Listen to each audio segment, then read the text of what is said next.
कार्यक्रम का मैं हूं आरजे योगी और बिग स्पॉटलाइट में आज मेरे मेहमान हैं डॉक्टर संजय गर्ग, जो कि एचओडी हैं department of urology, Columbia Asia hospital Ghaziabad से।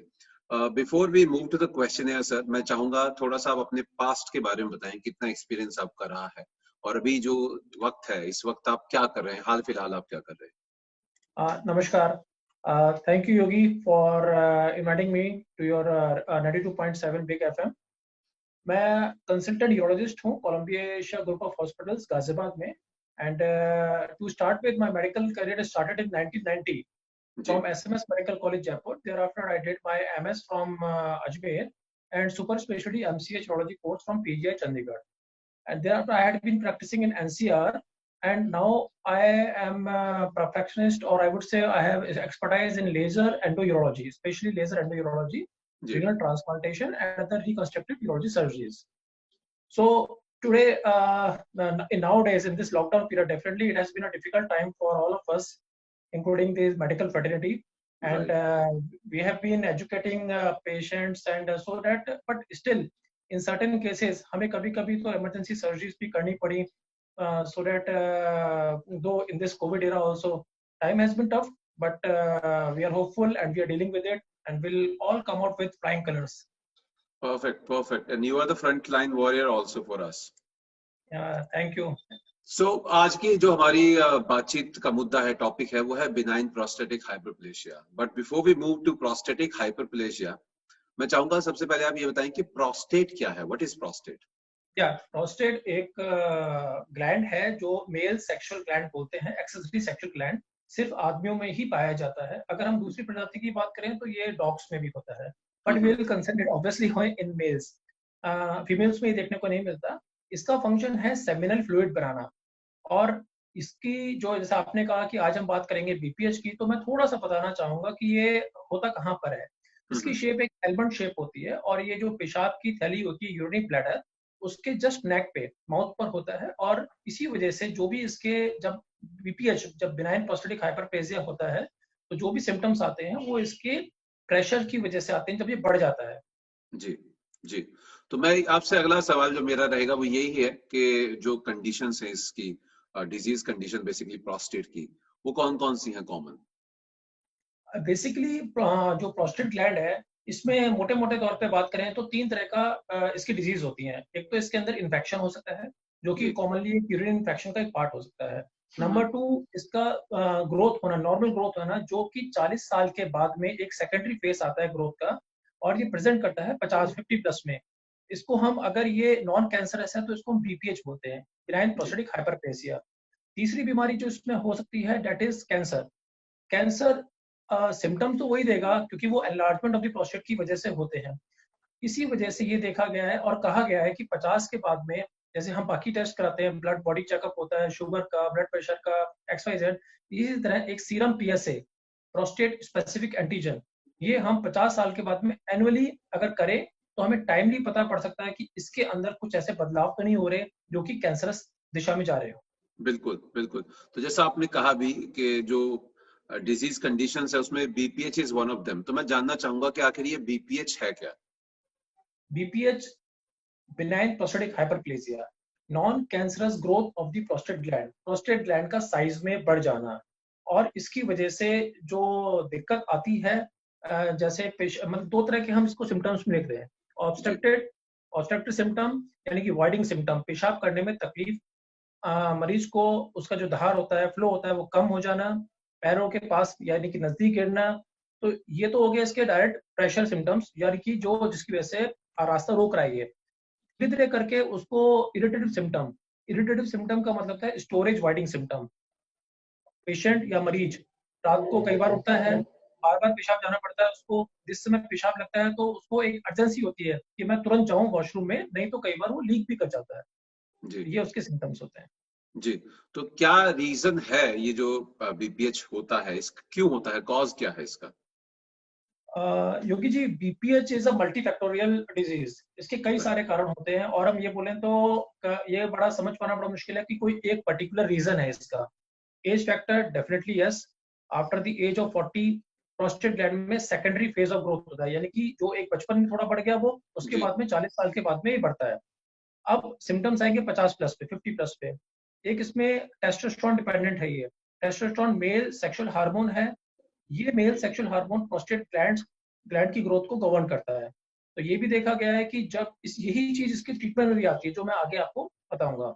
जी तीसरी चीज जिसमें ये है जेनेटिक प्रीडिस्पोजिशन। कभी कभी ऐसा देखा गया है कि अगर किसी के पेरेंट में, फादर को ये प्रोस्टेट की दिक्कत रही है, तो उसको ये दिक्कत 10 साल पहले हो सकती है। जैसे अगर किसी को मान लीजिए 60 साल में सिम्टम आने हैं, तो उस पेशेंट को जिसके फादर को ये दिक्कत रही है, 50 में वो प्रोस्टेट की दिक्कत महसूस कर सकता है। जी। तो सिम्टम की आपने बात की, तो मैं उसी पे आगे आना चाहूंगा कि किस तरह के सिम्टम्स होते हैं जो इसके साथ जुड़े होते हैं, नॉर्मली देखने को मिलते हैं। हाँ, या शुरुआती तौर पे ऐसा लगता है कि पेशेंट को कि उसकी धार कुछ कमजोर पड़ गई है। हम्म। पेशाब जो दूर नॉर्मली अच्छे फ्लो में जाना चाहिए, वो उतना ना जाके कुछ नजदीक करने लगा है। जी शुरुआत करने में उसको रुकावट होती है। वो वॉशरूम जा रहा है तो वहां जाके उसको कुछ देर के लिए खड़ा रहना पड़ सकता है, फिर जाके उसको यूरिन का फ्लो चालू होता है। बीच बीच में रुक रुक के धार आती है। करने के बाद भी लगता है कि he is not fully satisfied, कुछ और करना है, बाकी रह गया है। ये सिम्टम्स होते हैं। ग्रेजुअली फ्रीक्वेंसी बढ़ने लगती है, बार बार जाना, स्पेशली रात में कई बार उठना, और जब पेशाब लगता है तो अर्जेंसी, तुरंत वॉशरूम की तरफ भागना। सिम्टम जब ज्यादा हो जाते हैं या गंभीर हो जाते हैं, तो इनकंटिनेंस ऑफ यूरिन, जब उसको पेशाब महसूस होती है, इतना समय नहीं ले पाता कि वो जाके वॉशरूम जाए, पहले ही जी लीक कर जाता है। जी। तो ये जो आपने सिम्टम बताए हैं, इनमें सबसे ज्यादा दिक्कत देने वाला, मोस्ट ट्रबलसम सिम्टम की अगर बात करूं तो कौन सा है? See basically most bothersome symptom जहां तक हमारे पेशेंट कंप्लेन करते हैं, उनको ये रहता है अर्जेंसी और अर्ज इनकंटिनेंस। ये हम्म। बड़ी दिक्कत वाली बात होती है। This is an embarrassment. कहीं बैठे हैं, मीटिंग में बैठे हैं, या अपने ही अगर ड्राइंग रूम में बैठे हैं, तो उसमें अगर उनको लगता है कि they are unable to get up and reach the washroom, so this right. is really embarrassing situation when the person leaks.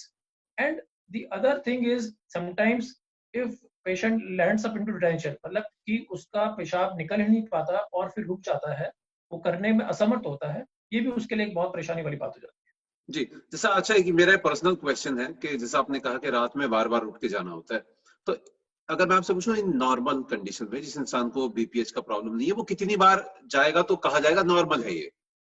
है। नॉर्मली हम ये कहते हैं कि एक बार, या तो कोई बिल्कुल नहीं जा रहा, लेकिन अगर जा भी रहा तो एक बार।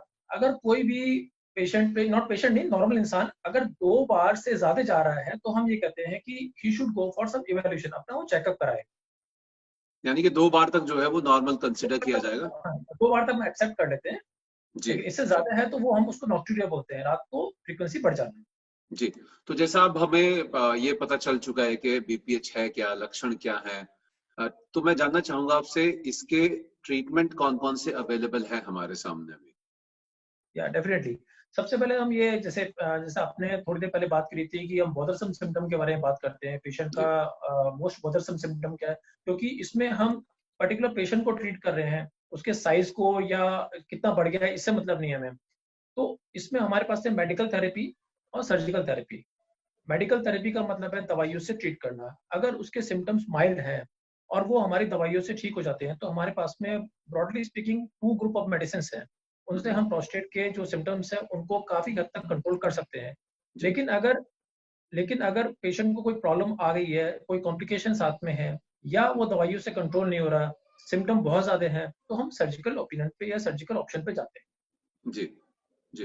तो जो ट्रीटमेंट में एक टर्म है वॉचफुल वेटिंग जिसका जिक्र किया जाता है, तो वो क्या है? वॉचफुल वेटिंग उनके लिए होती है जिनको सिम्टम ज्यादा नहीं होते, और वो उनके लिए बॉदरसम चीज भी नहीं है, तब हम वॉचफुल वेटिंग पे जा सकते हैं। जी। मैं एक और चीज जानना चाहूंगा आपसे, क्योंकि आजकल काफी एडवांस हो चुके हैं सर्जरी, तो उसमें मिनिमल इन्वेसिव ट्रीटमेंट्स का भी जिक्र होता है, वो क्या है उसके बारे में अगर आप हमें बता सकें? Definitely yes. Minimal invasive treatment का मतलब है हम पेशेंट को बहुत ज्यादा एक तरह से तंग ना करके या उसके इन्वेड ना करके हम कोई ट्रीटमेंट ऑप्शन उसको दें। तो आजकल definitely laser laser has come up in a big way. Laser treatment हम करते हैं, जो जिसमें हम प्रोस्टेट को दूरबीन से होता है, पेशाब के रास्ते ही जाते हैं, और अंदर से जो बड़ा हुआ ग्रंथि है, यानी कि बड़ा हुआ प्रोस्टेट ग्लैंड है, उसको हम लेजर से ट्रीट कर सकते हैं, वेपराइज कर सकते हैं, इन्यूक्लेट कर सकते हैं। और during the last means in 20-30 years में ग्रेजुअली लेजर में भी बहुत ज्यादा चेंजेस आ गए हैं। आज की डेट में हमारे पास में लेजर भी काफी एडवांस हो गए हैं, जो पेशेंट के लिए बड़ा अच्छा, patient friendly laser I would say. जी जी। तो ये जो मिनिमल इन्वेसिव सर्जरीज हैं या ये कहूँ सर्जिकल ट्रीटमेंट जो है, इन दोनों में क्या डिफरेंस रहता है सर? सर्जिकल ट्रीटमेंट, जैसे हम सर्जरी की बात करें, शल्य चिकित्सा, तो नॉर्मली आदमी के दिमाग में ये आता है कि शल्य चिकित्सा या ऑपरेशन करा रहे हैं तो कोई ना कोई चीरफाड़ होगी, उसके शरीर पे कट लगेगा, इस तरह की चीज होती है। और ये हुआ भी करता था। आज से हम कुछ साल पहले जाएं, जब हमारे पास मिनिमल इन्वेसिव ट्रीटमेंट नहीं था, तो हमें इस प्रोस्टेट का ट्रीटमेंट करने के लिए पेशेंट को चीरा लगा के ऑपरेशन करना पड़ता था।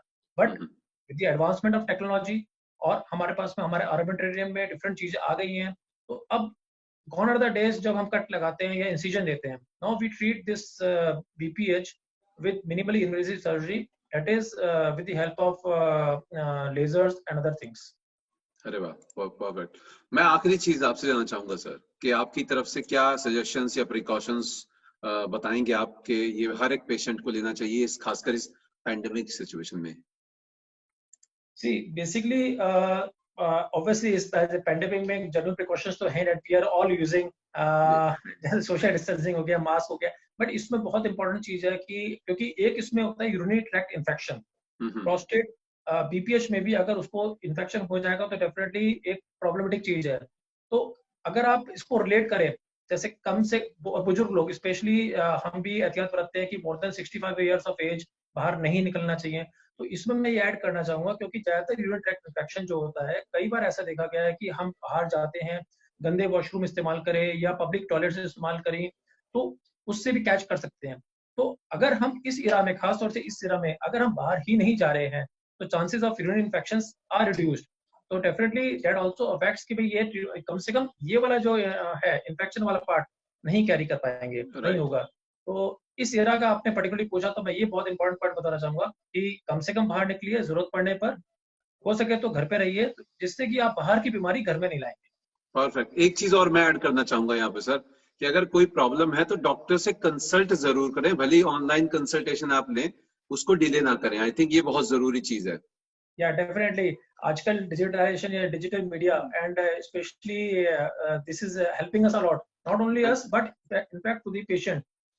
जो पहले पेशेंट को आना पड़ता था, उसके बाद में उसका ट्रीटमेंट चालू होता था, now obviously and in fact government is also helping us a lot कि इस टेली कंसल्टेशन को नाउ इट हैज बिकम मतलब legal, so that we can help the patient online. And I think हमारी और आपकी जो बातचीत हो पा रही है, ये भी इसी वजह से पॉसिबल है, through digital medium. Definitely. Thank you so much, sir, for joining us in the big spotlight and sharing such a wonderful information. Thank you, Dr. Sanjay Garg. Thank you for joining us. It's a pleasure, Yogi. Nice talking to you.